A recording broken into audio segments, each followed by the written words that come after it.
Bra gjort av Markus Pedersen når han vender bort Korgsmar. Så var det fine dragninger av Bentley innenfor Vålerengas 16-meter, men kom aldri til skudd da.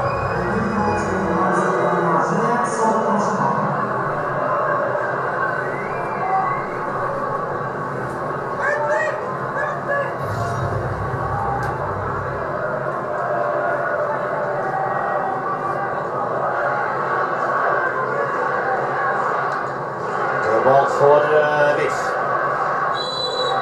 Nikolai Næss. Det er bra slått, og så er Arsenal fri, og så er det 1-1. Og det er Markus Pedersen som får æren av å sette den i det tomme buret. Vålerengas brannspillerne vil ha offside. Er det blåst offside, eller er det blåst scoring?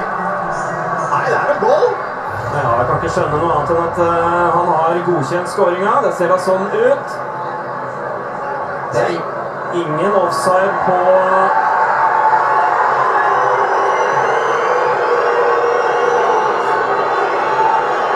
Simon Larsen, og han løper inn.